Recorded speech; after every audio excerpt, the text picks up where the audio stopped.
Hello, this is Janet Michael. In addition to hosting The Valley Today each weekday at noon on the River 95.3, I also produce podcasts, and I'm excited to introduce you to a new podcast series in partnership with Lord Fairfax Community College. Having provided higher education and career training for the past half-century, LFCC is tightly interwoven into the fabric of the Northern Shenandoah Valley and Piedmont regions. Join me every week for conversations with current and former students to hear their funny and inspiring stories as we learn about their journey to higher education, the role that LFCC has played, where they are now, and where they plan to go.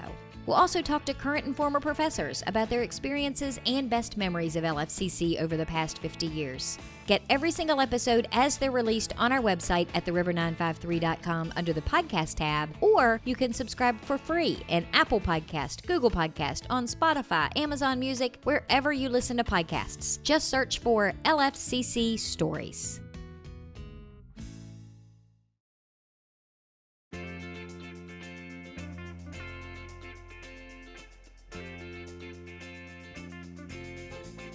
Hello and welcome to The Valley Today. I am your host, Janet Michael. Happy Monday. As you are listening to the show today, we of course have pre-recorded our conversation on the Zoom screen, and I gotta tell you, I'm excited about most of my conversations that I have here on the radio show.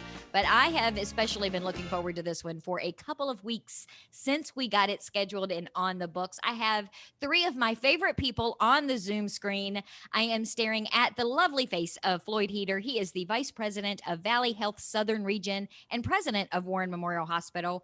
Joining him is Terri Mays. She is the Vice President at Warren Memorial Hospital. And my dear friend, Jenny Grooms. She is the Executive Director at the Valley Health Foundations. And we are talking about the new hospital today. It's great to be back with you, Janet. I can't believe it's been more than a year. So it's been an exciting year, and we are about ready to move into our new home, and we'll get into it as deep as you want. We're excited. I don't think you had even broken ground the last time we had a conversation. I think it was still in the planning process and approvals and zoning and all of that sort of thing. How in the world did you get an entire hospital built in the middle of a pandemic in a year? Well, I think we had a touch point there briefly shortly after we broke ground, but we broke ground, I think, in November of 2018. So it's about a 2-year, it's been 2.5 years really in the making in terms of the construction and from start to finish. So now, what does the size of this new hospital, how does it compare to the existing location now? Well, it's obviously a bigger campus entirely. It's a totally different type of campus, but it's 177,000 square feet. And it's just much more spacious. I think we've talked before about, but we have all private rooms that will be going into. Our emergency department is 50% larger in terms of number of treatment areas. Really the whole, and the other aspect we didn't spend a lot of time on, I think the last time we talked, is we are on the right side of our campus. Well, looking from the road, it would be at the left. We have a medical building, which is going to house a great number of medical practices, bringing a lot of medical practices together that are in the community. So it's more of a one-stop shop for our community to come and get their care outpatient or at the hospital, the emergency department. And that really does make so much sense. Winchester Medical Center has been that way for years and years, and it really does make it easier and more convenient no matter what you're coming onto that campus for. This is going to mirror that in a lot of ways. Yeah, it will. It's really the second largest undertaking in terms of hospital move and planning in Valley Health's history. So next to the medical center itself, obviously, it's a $100 million undertaking and a lot of logistics involved with it. Now, the former or the almost former building is 70 years old. I mean, is that the typical lifespan of a hospital building? Is it a little on the outer edges of that? It's a little on the outer edges. I think it's approaching the end of its useful life for sure. And most hospitals, in that 50 to 60-year time range, sometimes earlier, depending on the community, but it's probably at the end of its useful life, I'd say right now. You're only a few months away from moving into the new building. What does it look like now? How far along are you with everything? We are about 90% complete with our construction, and we're all working on landscaping and finishing touches. And I'm going to let Terri talk about some of the planning underway as we get ready to move into the hospital this summer. A lot of detail involved with that, but about 90% complete till we get there. And Jenny, when I introduced you, I said you were the executive director of Valley Health's foundations. You guys played a pretty big part in some of the extras that are going in on this new campus, in particular the trails, because something like that isn't normally included in the building budget of a new hospital. That's exactly what we do. Philanthropy really fills those things that don't fit really under a hospital budget, but that are really going to enhance and improve, whether it's the patient experience or the community connections.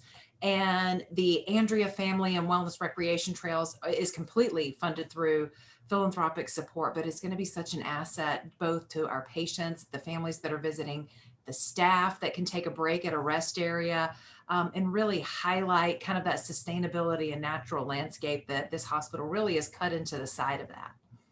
And you were telling me before we started recording, and I think we're going to defer to Terri for some of the details on this. There's something else that's coming in called the My Chart Bedside that's going to be really great for patients as well. Terri, what is that exactly? So as you would imagine, one of the most important things for patients and families is to be kept informed throughout the process of their care. We all want to know what's going on, what to expect next, and how we are progressing along that timeline of care. And the MyChart Bedside is new technology that's going to allow us to improve our real-time communication with patients.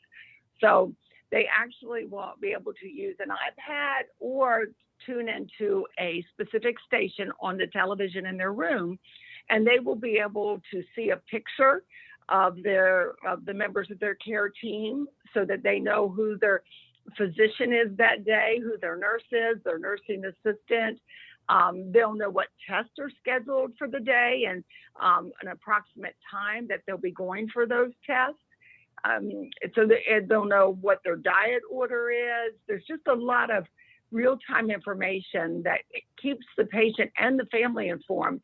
And a feature that we can't easily replicate now without this technology is that if you are in the hospital and you have a family member that you want to be able to keep up to date, they're able to use their phone and access this information online through using a secure network. They would be able to tell, okay, well, mom is going to be going for a test at 10 a.m., so I might come a little later in the day to see her. So those kind of things, but it's the latest and greatest technology, and we're real excited to be able to offer this to our inpatients at the hospital. I love it. As somebody who's a control freak, the fact that you are now giving me complete and total access to everything that might happen to me while I'm staying at the hospital, that is like 5 stars. Jenny, how do you go about raising money for some of these things, though? I mean, I know you had a couple of different fundraisers. You've got the pavers that people can do. Tell me about the fundraising process. For the fundraising process, it really just was connecting with the community. And our director at the time, Nikki Wilson, really did a lot of the work with the leadership of General Hobgood and Joe Silent, co-chaired the silent phase, if you will, for the campaign to connect with. We have 100% of the foundation board that gave, other community leaders that committed, Valley Health leadership, to include the Warren Memorial Hospital team really stepped up, and over 150 individuals kind of created this momentum. And we're kind of closing it out with this paver campaign, these bricks. That's just an opportunity to, number one, 100% of it's going to do good. It's going to help make things like My Chart and the trails, maybe additional rest areas or things like that possible. And it's a simple way to also recognize and maybe be part of this historical time in Warren Memorial Hospital's history, to say, you know what, they took great care of mom over a period of years, and I'd really like her name up there, or even just to inspire future families that will be guests at the facilities with their favorite quote, or even something fun, and just to bring a smile that's publicly accessible and will be there in perpetuity. I got to tell you, the trails idea is phenomenal. I happened to get my hands on a PowerPoint of where the hospital is and the progress. And in that PowerPoint was a photo of an overlook, Yeah, which looks amazing. yeah. I think you're going to have even more people coming to the campus to take advantage of that than you will, which I guess is kind of a good thing, than Yeah. are needing your care.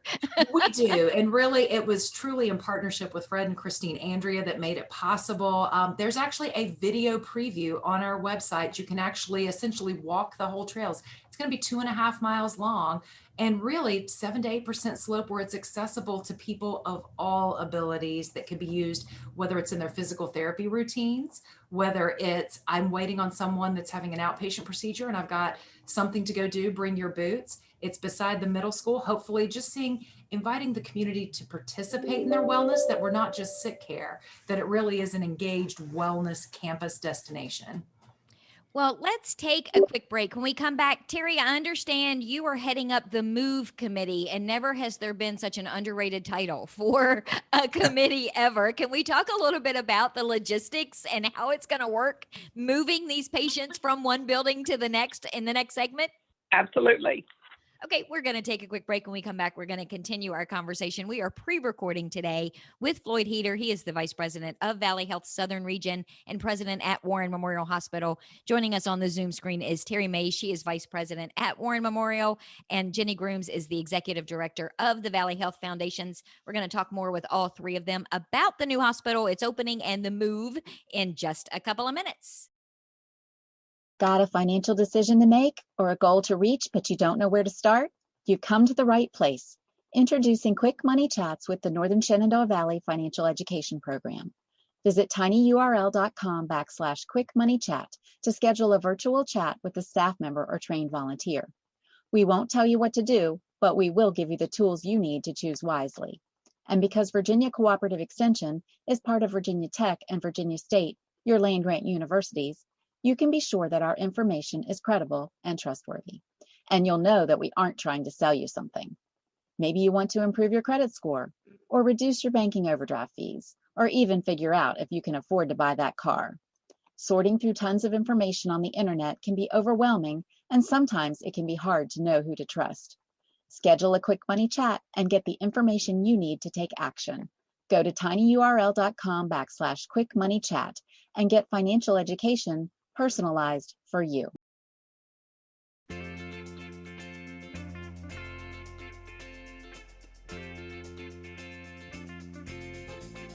Welcome back to the Valley today. I am your host, Janet Michael. Happy Monday. As you are listening to the show today, we, of course, have pre-recorded our conversation on the Zoom screen. We are getting all of the details about the new Warren Memorial Hospital. It is slated to open to the public and for patients in the next couple of months. Floyd Heater is on the Zoom screen with me. He is the Vice President at Valley Health Southern Region and President of Warren Memorial Hospital. Terri Mays is Warren Memorial Hospital's Vice President. Jenny Grooms is the Executive Director of the Valley Health Foundations. And it takes a village, from what I have learned over this last couple of years as you've been putting this hospital together, Floyd.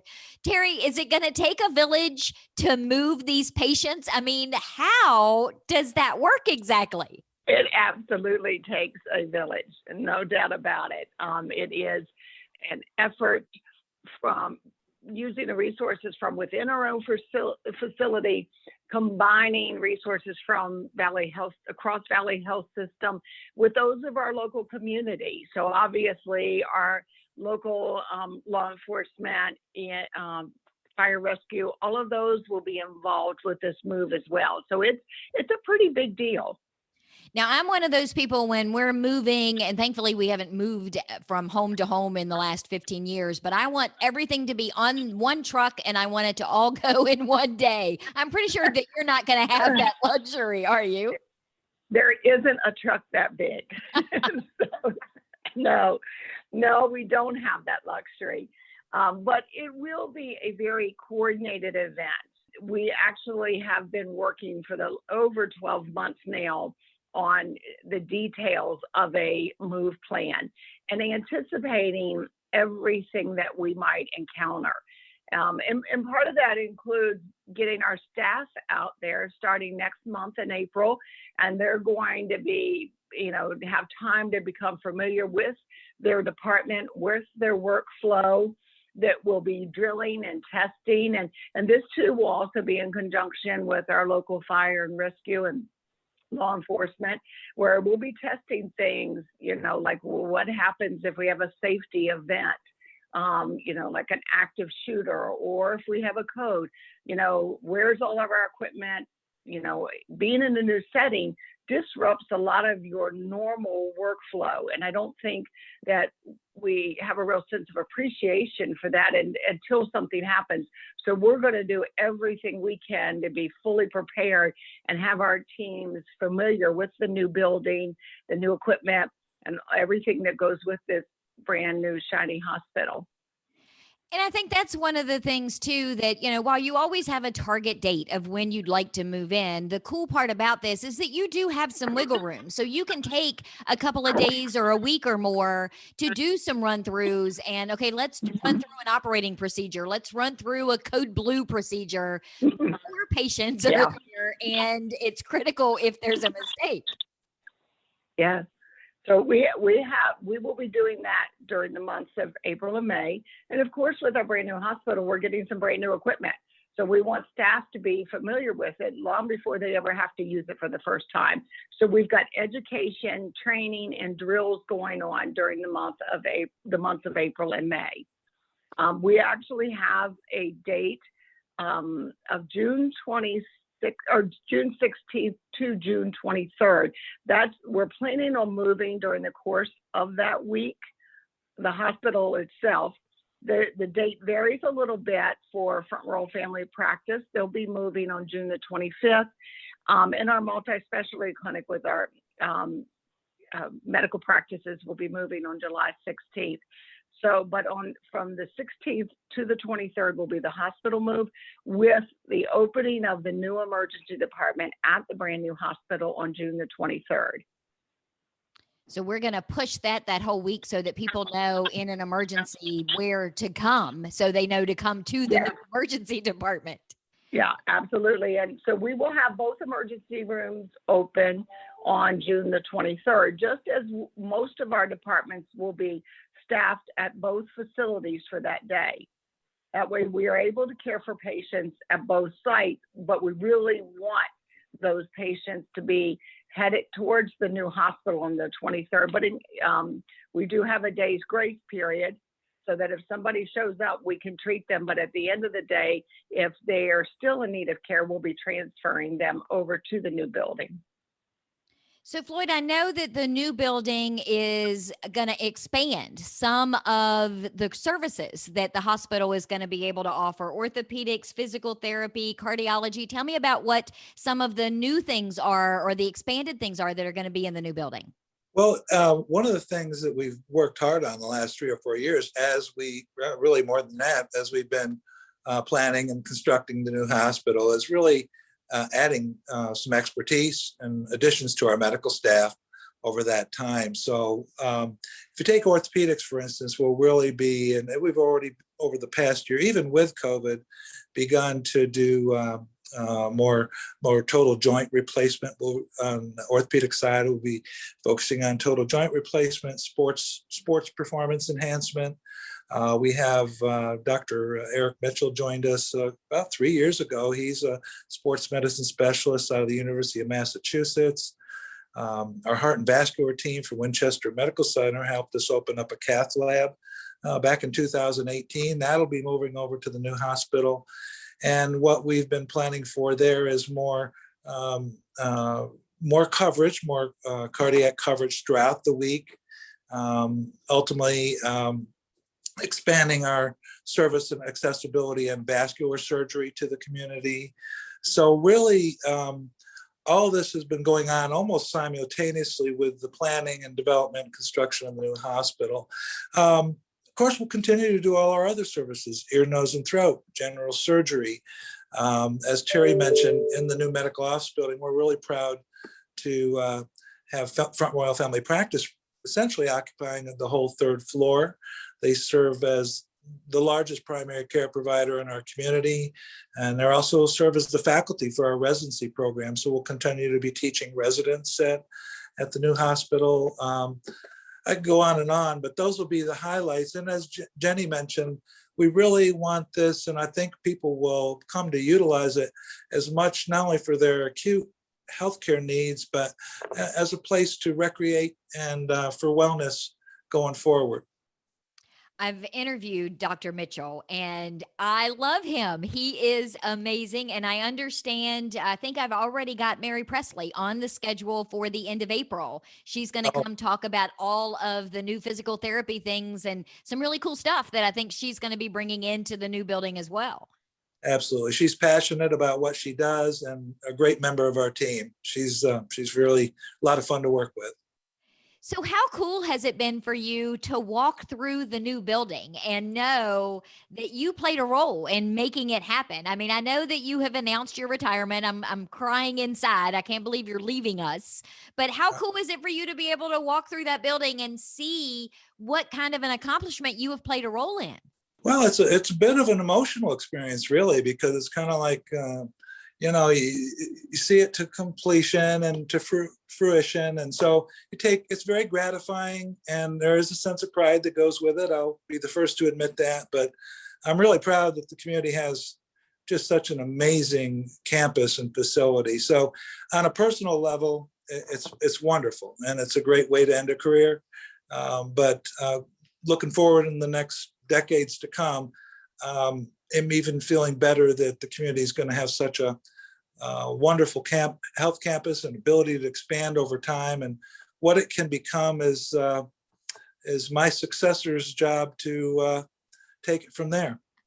Now, are you planning to stay in the community? Will I run into you on those trails one afternoon, perhaps? Oh, definitely. I got 6 grandchildren within an hour of me, and that's going to anchor me here, hopefully for a long time. So you're not going to be like Patrick Nolan, who just completely deserted us and went south where the weather is so much nicer. I still stay in touch with Pat, and I told him I might extend him an invitation to the new hospital opening. To the ribbon cutting. Yeah, we'll let him come back and he can hold the ribbon. He just won't be able to play a role in the cutting of it. So Jenny, before we wrap up, if somebody is listening and they want to do a paver or they want to still make some sort of contribution to the campaign, how and where should they go? Sure. All of our campaign, as well as the new WMH information, is available on our website, valleyhealthlink.com/WMH giving. And it's got information, both an interview with the Andreas, the digital preview of the trails. It links back to the new hospital website that hits a lot of the points that Floyd and Terri just made. And you can give online, or it also has our phone number if you'd just like to call and discuss it with us. And Terri, are you a coffee drinker? Should I make sure that you have a healthy supply of coffee those 2 weeks during the move so that you can stay upright in the middle of chaos? Actually, I am not a coffee drinker, but I might become one. So it may take that, but I feel very confident. We've done our planning, and we're dotting every I and crossing every T.